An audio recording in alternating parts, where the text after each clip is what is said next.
So pastor కొంతమంది వచ్చేమంటారు, ఆ చిన్న పాస్టర్ అని. ఎవరు చెప్పారు నువ్వు చిన్న పాస్టర్ అని? దేవుడు చెప్పాడా? దేవుడు నీకు నువ్వు చిన్న పాస్టర్ అని దేవుడు చెప్తే చిన్న పాస్టర్ అని.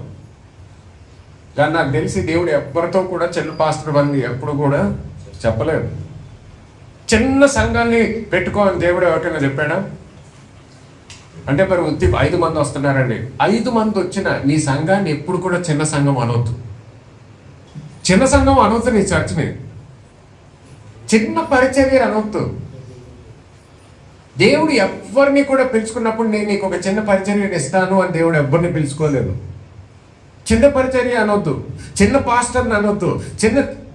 ఎవరికైనా దేవుడు ఒక చిన్న దర్శనం ఇచ్చాడో చెప్పండి నాకు. నేను నన్ను మొట్టమొదటిసారి చూస్తున్నాను, నేను మిమ్మల్ని మొట్టమొదటిసారి చూస్తున్నాను. కానీ ఒక్కటి మాత్రం నాకు తెలుసు, దేవుడు మిమ్మల్ని పెంచుకున్నప్పుడు చిన్న దర్శనం ఎవ్వరికీ కూడా ఇవ్వలేదు ఇక్కడ. అది మాత్రం నాకు తెలుసు. ఎందుకు తెలుసు? దేవుడు నాకు తెలుసు కాబట్టి. దేవుడు ఎవరితో మాట్లాడినా, ఎవరికి ఒక దర్శనం ఇచ్చినా చిన్న దర్శనం ఇచ్చేటటువంటి దేవుడు కాదు. నాకు ఒక చిన్న దర్శనం ఇచ్చాడు, దేవుడు నీతో మాట్లాడలేదు. ఎందుకు? దేవుడు ఎవ్వరికి కూడా చిన్న దర్శనము ఇవ్వడు. అటువంటి దేవుడు కాదు మన దేవుడు. పెద్ద దేవుడు మన దేవుడు. ఆయన ఆలోచనలు అన్నీ కూడా పెద్దగా ఉంటాయి. అందుకని ఏమన్నాడు? లోకాన్ని సృష్టించాడు. ఆదాముతో ఏమన్నాడు? లోకం అంతటిని కూడా replenish the whole earth and subdue it అంటాడు. భూమిని నిర్మించి దాన్ని ఏలమని చెప్తాడు. ఏమన్నాడు? భూమిని అన్నాడు.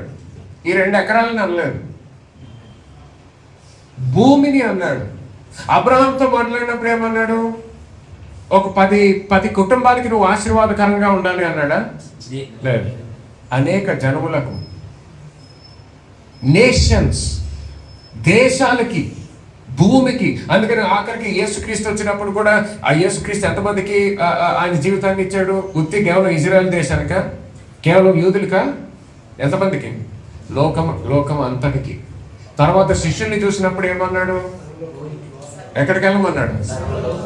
పక్కూరికి వెళ్ళమనలేదు, సర్వలోకానికి వెళ్ళమన్నాడు. గమనించండి, సర్వలోకానికి వెళ్ళమని చెప్పినప్పుడు అప్పుడు ఫ్లైట్లు లేవు, కార్లు లేవు, ట్రైన్లు లేవు. అటువంటి కాలంలోనే ఏమన్నాడు? సర్వలోకానికి వెళ్ళాలి మీరు అన్నాడు.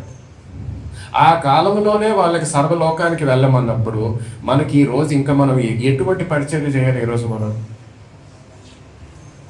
ఎంత పెద్దగా ఆలోచించారు, మనం ఎటువంటి దర్శనముతో పని చేయాలి, ఎటువంటి స్పీడ్తో పని చేయాలి, ఎటువంటి విశ్వాసముతో పని చేయాలి మనం.